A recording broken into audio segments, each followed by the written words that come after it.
কি করছেন, মমতা বন্দ্যোপাধ্যায় যাচ্ছেন প্রচারে এবং প্রচারে গিয়ে সেখানে ভোট শুধু চাইছেন না, উস্কানিমূলক বক্তব্য রাখছেন। মমতা বন্দ্যোপাধ্যায় ভোট প্রচারে গিয়ে বারবার উস্কানিমূলক বক্তব্য রাখছেন। কেন রাখছেন, কি করতে রাখছেন? আচ্ছা, ভোট প্রচারে গিয়ে তো তিনি উন্নয়নের খতিয়ান দেবেন, আরো কি উন্নয়ন করতে পারবেন বলবেন, তা না করে তিনি উস্কানিমূলক বক্তব্য কেন রাখছেন? কি বক্তব্যের কথা বলছি, নিজের কানেই শুনুন একবার। চক্রান্তের বিরুদ্ধে লড়াই করার জন্য আমার মা বোনেরা রেডি আছে। একটা মা বোনের নামে বাদ দেয়া মানে প্রত্যেকটা মহিলা সমাজের নাম বাদ দেয়া।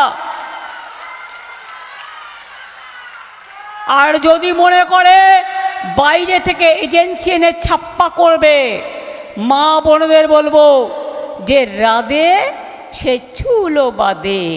ছেলেদের পেছনে রাখবেন, আপনারা সামনে থাকবেন, আর কি কি দিয়ে কি করতে হয় আপনারা সব জানেন, আমাকে বলবার দরকার নেই। তাই বলি, যতই করো হামলা আবার জিতবে বাংলা। মমতা বন্দ্যোপাধ্যায় এই বক্তব্য কিন্তু আগেও রেখেছেন কেন্দ্রীয় বাহিনীর বিরুদ্ধে, বলেছেন যে হাতা খুনতে লইয়া খেদাইয়া দাও তারাইয়া। আমরা শুনেছি সে কথা, এবং এবার আরো একবার সেরকম কথাই বলছেন। এখানে একজন রয়েছেন মহিলা, আমি চট করে ঘুরে যাই। উনি বলছেন মহিলাদের আগে থাকতে আপনারা জানেন, হাতা খুন্তির কথা তো এর আগেও উনি বলেছেন, আবারও বলছেন আমি বলবো না আপনাদের কি করতে হবে, আপনারা জানেন। এই যে উস্কানিগুলো দিচ্ছে, উস্কানি দিয়ে ভোটে আদৌ কোনো লাভ হবে? কোনো লাভ হবে না। এখানে মহিলাদের সুরক্ষা নেই, কিছু নেই। মহিলারা বলছে, মমতা ব্যানার্জি নিজে বলছেন আটটার পরে মহিলাদেরকে বেরোতে না। কেন বলছেন এগুলা? মহিলাদের কি কোনো রাজত্ব নেই? কোনোদিন কোনো কিছু নেই? কোনোদিন কি স্বাধীনতা পাবে না? উনি যে উস্কাচ্ছেন, বলছেন যে রাস্তায় নামতে, এইভাবে হাতা খুন্তি নিয়ে নামতে বলছেন, সব রাস্তা উনি বললে কি সবাই করবে? মহিলারাও আজকাল বুঝে গেছেন মহিলাদেরকে যে উনি যে উস্কাচ্ছেন।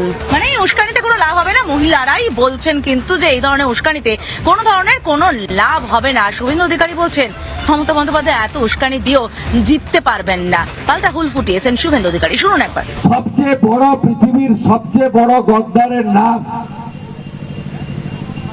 মমতা ব্যানার্জি।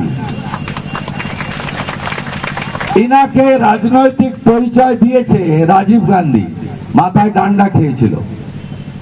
তার আগে টিকিট দিয়েছিলেন প্রয়াত সুব্রত মুখার্জি। কংগ্রেস ঘাড় ধাক্কা মেরে তাড়িয়ে দিয়েছিল, ভারতরত্ন অটল বিহারী বাজপেয়ী আশ্রয় দিয়েছিল, নইলে আপনার রাজনীতি করাটাই বেরিয়ে যেত। কংগ্রেসের সঙ্গে বিশ্বাসঘাতকতা করেছে রাজীব গান্ধীর সঙ্গে, তারপরে বিশ্বাসঘাতকতা করেছে অটলজি।